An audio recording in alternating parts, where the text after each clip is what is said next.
Semana 12, problema 2. Hematose, perfusão e difusão pulmonar. Hematose pode ser conceituada como a troca gasosa que ocorre nas porções terminais pulmonares. Sendo assim, também pode ser chamada de respiração pulmonar. Esta é diferente de respiração celular. Existem cerca de 300 milhões de alvéolos nos dois pulmões humanos. Estas unidades apresentam paredes muito finas e interconectadas a elas. Temos uma malha de capilares. Ambos compõem a membrana respiratória e é neste local que ocorre a troca gasosa. Essa troca gasosa ocorre o tempo todo no corpo e é importante para a manutenção do metabolismo celular.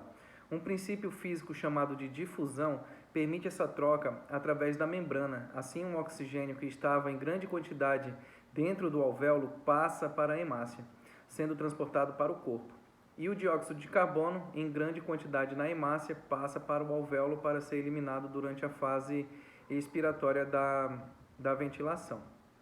A difusão é a passagem de substância de uma área onde estão em maior concentração para uma área em que estão em menor concentração. Ou seja, decorre da diferença de pressão entre ambientes. No caso da difusão pulmonar, é a consequência da diferença de pressão entre gases da atmosfera e ar alveolar, e também dos capilares sanguíneos. Quanto maior a concentração de um gás, maior a sua pressão. Assim, para o gás carbônico e oxigênio se movimentarem para dentro e para fora dos pulmões, eles migrarão sempre do meio onde estão em maior concentração para o meio de menor concentração. A difusão pulmonar, existe uma diferença. A diferença entre a pressão de atmosfera e a pressão alveolar nos faz inspirar e expirar.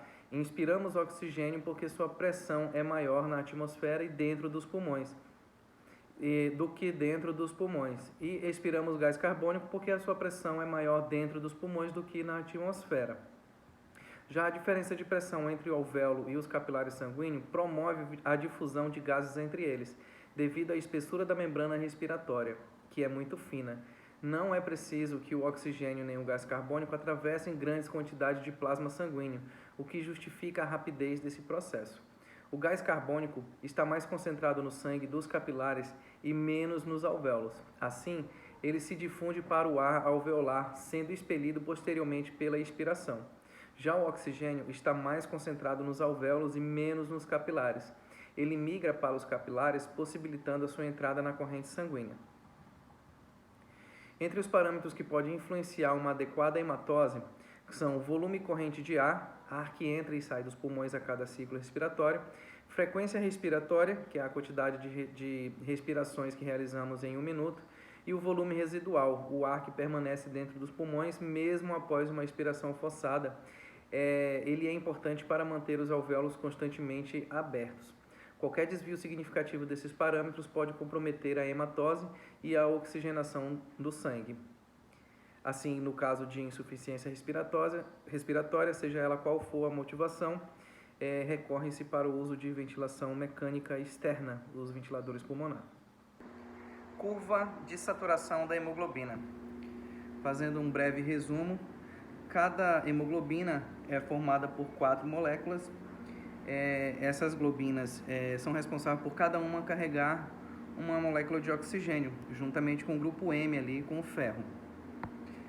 Aqui nesse gráfico nós temos a curva, onde esse lado esquerdo é medido em porcentagem, que vai de 0 a 100%. Vamos supor, pega esse 100% e divide para 4 oxigênio, 4 globinas. Então aqui nos 25% nós temos uma molécula de oxigênio, mais 25% nós temos outra molécula de oxigênio, mais 25% outra molécula e totalizando os 100% com 4 moléculas de oxigênio. Logo abaixo nós temos a pressão parcial de oxigênio, que é a pressão responsável pela força do oxigênio no organismo. Vamos supor, uma pressão 0 é 0 oxigênio, 0 força. Uma pressão parcial de oxigênio de 20, ele vai ter força suficiente para anexar uma molécula de oxigênio.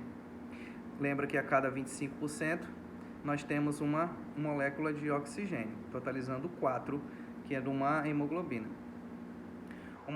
Uma pressão parcial de 40, ela vai totalizar 75%.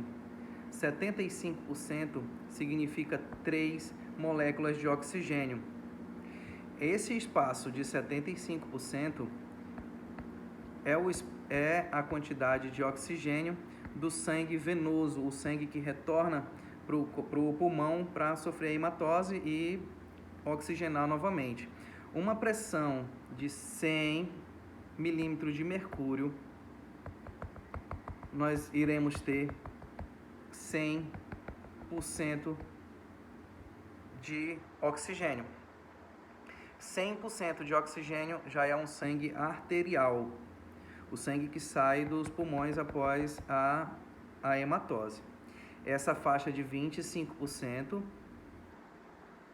é o sangue que nós vamos utilizar no corpo quando o sangue retorna, faz o retorno venoso, ele volta com 75%, ou seja, 3 moléculas de oxigênio. O corpo humano ele não necessita dessas 4 moléculas de oxigênio, ele vai utilizar apenas uma. Essas outras 3 moléculas ficam de reserva para casos de emergência.